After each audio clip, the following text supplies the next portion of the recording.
Like if someone played him like a And Phil Ivey there with the king-queen offsuit. That would be a great shot. He's been raising with less, so why not? 6. Break it all out today. Well, they're the first 2 hands that are in the pot. No, he has to get like a big stack and just, he has to lose it. Eric Seidel on the button with a 6 deuce offsuit. Maybe he just wants to show this one. Well, if it comes down 6-6, he's going to be dominated by Alan Cunningham. Okay, it's 5 players. They have done that. Well, I'd be willing to bet that no one could name Eric Seidel's hand right now. 3, 9, jack.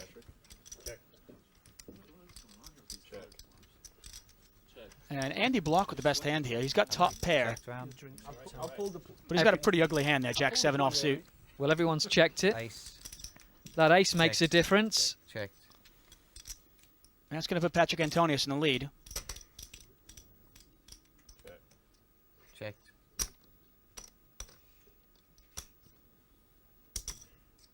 $3,000. Inquisitive bet there from Patrick Antonius. And Andy Block's going to call this. I'm not sure I like this call here. Played the hand very weakly, and now he's going to put up a fight. Yeah, check call, not a great strategy, especially not in a 5-handed pot with second pair. Last card for 2. 6. Check. 6 doesn't change things.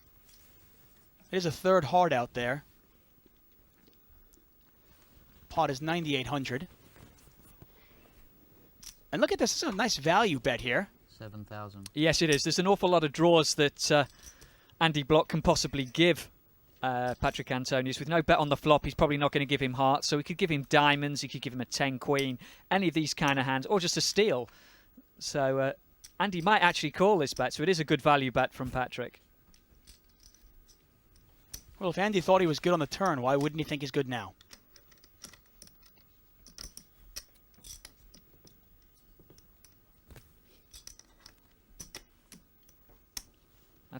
That's all it's going to cost you, just 8 little chips, until you realise that represents over $6,000. Andy Block's got almost $3 million in tournament winnings to date. 7,000's called. Part of the MIT Blackjack team.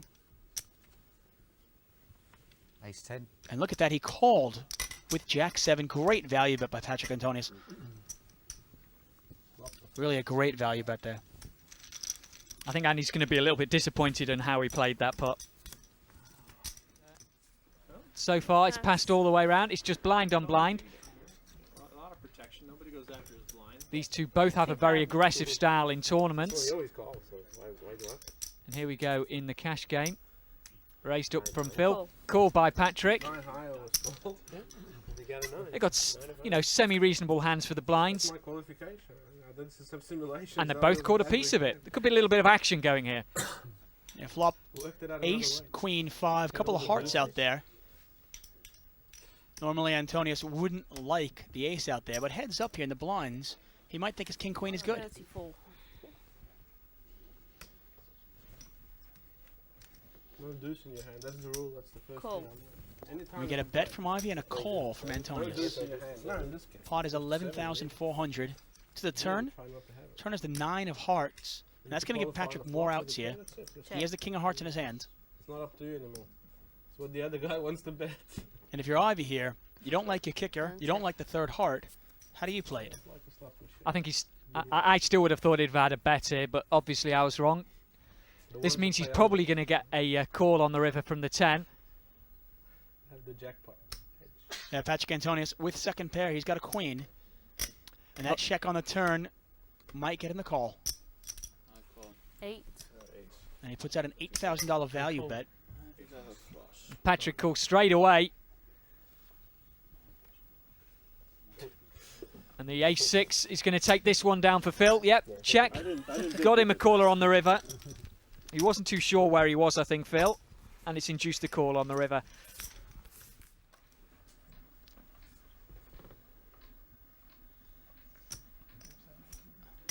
Patrick Antonius is going to play here.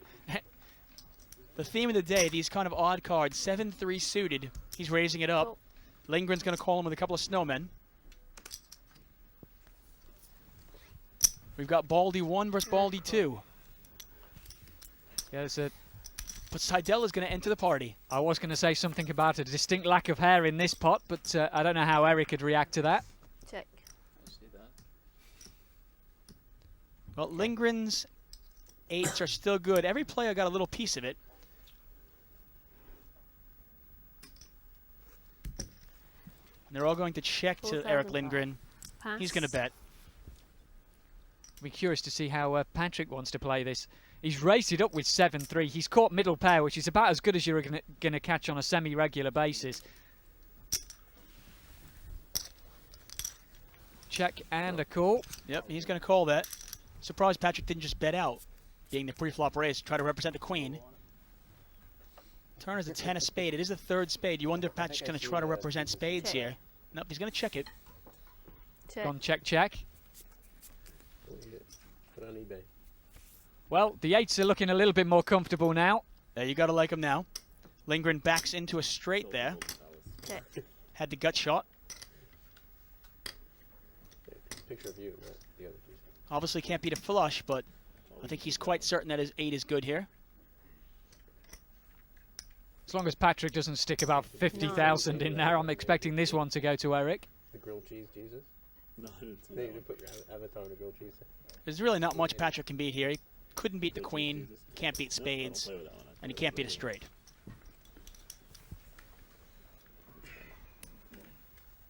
In fact, pretty well the only thing he can beat is a bluff.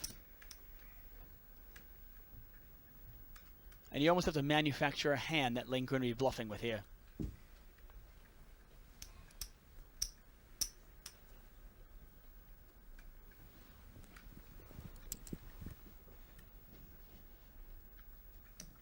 And he's going to call that. Wow, great value bet by Lindgren.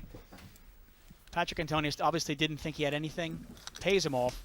And this is the second time we saw Antonius pay off a big bet with what was not a premium hand. We saw him earlier against Ivey, and here again.